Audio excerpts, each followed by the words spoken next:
दोस्तों, क्या तुम्हारे साथ कभी ऐसा हुआ है कि तुम्हारा किसी से आर्गुमेंट हो गया और जब तुम उसमें अपनी इंसल्ट करवा कर या गलत साबित होकर वहां से आते हो तो सोचते हो कि काश मैं उस समय ये बोला होता, जब उसने ये बोला तब मुझे ये बोलना चाहिए था, तब वो बोलना चाहिए था, या समझ नहीं आता कि बोलूं क्या। पर अब ऐसा रिग्रेट आपको नहीं होगा, क्योंकि इस वीडियो के एंड तक आप जान चुकी ईंट का जवाब पत्थर से और सामने वाले के मुंह तोड़ जवाब देकर डिस्ट्रॉय करने के लिए आप जानने वाले हो सैवेज रिप्लाईज के ऐसे 5 टेक्निक्स विद बेस्ट एग्जांपल्स जो कि पॉलिटिशियंस, एक्टर्स, सेलिब्रिटीज यूज करते हैं। और ये सभी मैंने ऑर्गेनाइज किया है बहुत से इंटरव्यूज, पॉडकास्ट, मूवीज, शोज और डिबेट्स देखकर। ये सैवेज रिप्लाईज सिर्फ आर्गुमेंट्स में जीतने के नहीं काम आते, बट आप इनसे स्मार्ट दिखते हो। आपके रिप्लाई से, आपके बोलने के तरीके से आपके इंटेलिजेंस का पता चल जाता है, क्योंकि सैवेज रिप्लाईज के लिए भी एक शार्प माइंड होना चाहिए और थोड़ी प्रैक्टिस भी। So you are gonna learn how your replies can be the smartest in the room. So the first one is show yourself as you don't care about them.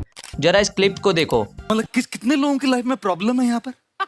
सबके। जैसा कि तुमने देखा कि लगभग आधे लोगों ने हाथ ऊपर नहीं किए, मतलब यहाँ पर गौर गोपाल दास जी का आसानी से पोपट हो सकता था, बट उन्होंने क्या किया आगे देखो। अच्छा, जो लोग हाथ नहीं उठा रहे हो अपेक्षा करें कि मैं उनमें विश्वास करूंगा। तो उन्होंने ऐसा दिखाया कि जिन लोगों ने हाथ ऊपर नहीं किए उन पर मैं विश्वास नहीं करता, और उन्होंने उस बात को ऐसे प्रेजेंट किया कि एक जोक भी बन गया। अब फिल्टर कॉपी चैनल की इस वीडियो का क्लिप देखो। सॉरी यार, थोड़ा लेट हो गया। पर तेरा वेट कौन कर रहा है? इसमें सामने वाले को ये बताया गया है कि तुम मेरे लिए इम्पोर्टेंट नहीं हो, बट एक सैवेज तरीके से, कि वेट कौन कर रहा था। मतलब तुमको एक ऐसा रिप्लाई देना है जिससे सामने वाले को लगे कि तुम उसके ओपिनियंस, उसके वर्ड्स, उसके बिलीव्स पर बिलीव नहीं करते, वो चीजें तुम्हारे लिए मैटर नहीं करती। सामने वाला हमेशा यही चाहेगा कि जो भी वो बोले उससे तुम्हें गुस्सा लगे, बट उनको इग्नोर करने जैसा दिखाना है। इग्नोर करने से मेरा ये मतलब नहीं है कि तुम्हें कुछ बोलकर ही इग्नोर करना है, बट उनकी बातों पर तुम हंस भी सकते हो। एक स्माइल या लाफ से वो और इरिटेट हो जाएंगे, क्योंकि उनका गोल यही है कि तुमको उनकी बातें चुभे, जो कि तुम्हें चुभ नहीं रही। बस ध्यान में रखो कि इग्नोर करो कुछ सैवेज बोलकर, लाफ करके या with no reaction.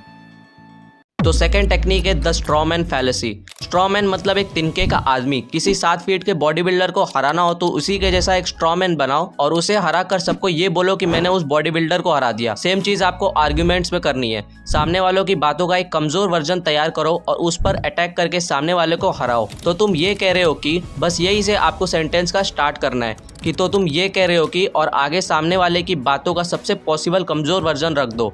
For example, अगर सामने वाला कहे कि बच्चों को स्कूल में मारना चाहिए ताकि वो डिसिप्लिन में रहे, तब इसका रिप्लाई में आप कह सकते हो कि तो तुम ये कहना चाहते हो कि बच्चों को मार पीट कर, उनको डरा कर, प्रेशराइज करके पढ़ाना चाहिए। ऐसे तो बच्चे पढ़ाई को एंजॉय नहीं करेंगे, तो उनको घंटा कुछ समझ आएगा। सामने वाला बोलेगा कि नहीं, मैंने तो ऐसा नहीं कहा। यस, उसने ऐसा भले ही नहीं कहा, बट बात तो बहुत हद तक सिमिलर है। तो आप सिमिलर बात का, उस स्ट्रॉमैन का यूज कर सकते हो सामने वाले को इरिटेट या कंफ्यूजन में डालने के लिए। तो थर्ड टेक्निक है point other persons negatives instead of arguing on yours. इस रूल में सामने वाला कुछ तुमको नेगेटिव बोले तो तुम खुद को सही प्रूफ करने की कोशिश मत करो, जैसा कि ज्यादातर लोग करते हैं, बल्कि तुम सामने वाले के नेगेटिव्स को ही पॉइंट आउट करके एक सैवेज तरीके से रिप्लाई दो। फॉर एग्जाम्पल, ये क्लिप देखो।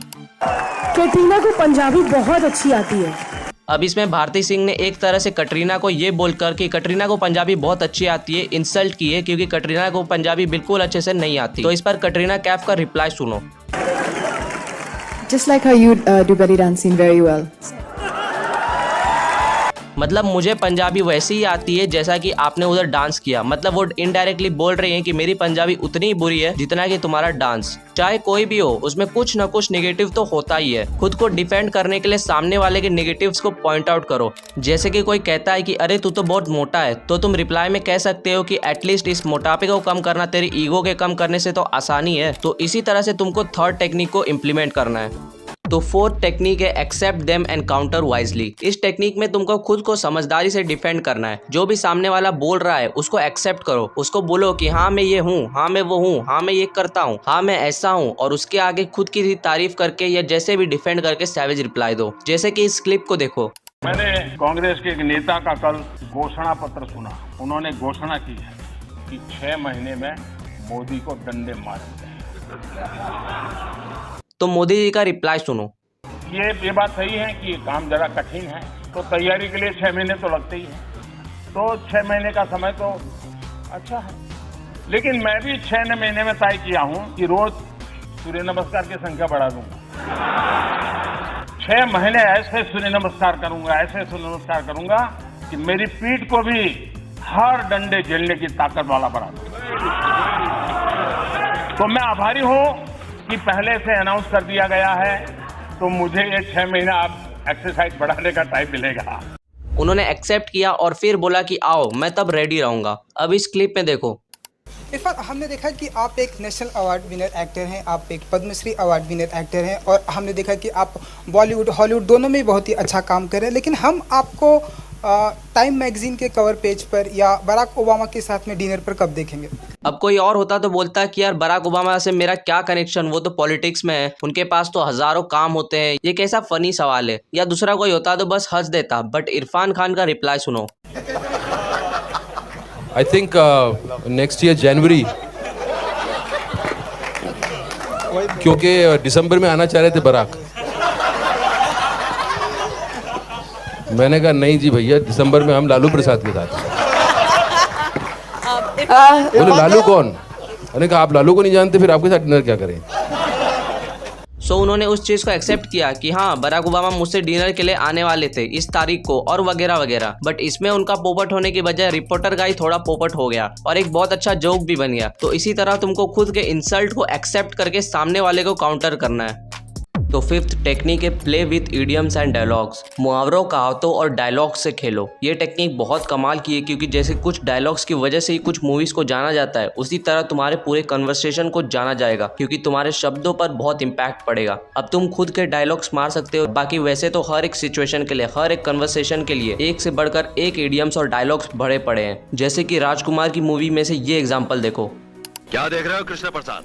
ये कोर्ट का मैदान नहीं, महाकाल का बिछाया हुआ मौत का जाल है। गड्ढे हमने खुद दिए हैं, अब कब्रें तुम दोनों की बनेंगी। तुमने शायद वो कहावत नहीं सुनी महाकाल, कि जो दूसरों के लिए खड्डा खोदता है वो खुद ही उसमें गिरता है। और आज तक कभी नहीं सुना गया कि चूहों ने मिलकर शेर का शिकार किया हो। तुम हमारे सामने पहले भी चूहे थे और आज भी चूहे हो। तो तुमको इडियम्स, डायलॉग्स का यूज करना है और किसी चीज से किसी चीज को जोड़कर रेफरेंस देना है, तब तुम्हारी बातों में अलग सा तड़का होगा। सो दोस्तों, मैंने तो ये 5 टेक्निक्स बता दी, बट ये सैवेज रिप्लाई बहुत बड़ी कला है, जो कि ज्यादा से ज्यादा प्रैक्टिस के बाद, ज्यादा से ज्यादा कन्वर्सेशंस के बाद ही आएगी। या तुम्हारा दिमाग उतना तेज हो तो पहले से ही तुम में ये स्किल होगी। बट याद रखना कि कुछ भी सोच समझ कर बोलना है, ये देख कर कि जो भी तुम बोल रहे हो किसके सामने बोल रहे हो, जिससे कि सामने वाला ऑफेंड ना हो, बल्कि बस तुम खुद को डिफेंड कर पाओ। क्योंकि ऑफेंड ही करना होता तो गालियों से अच्छा क्या ही हो सकता था। सो इस वीडियो को यहीं पर एंड करते हैं।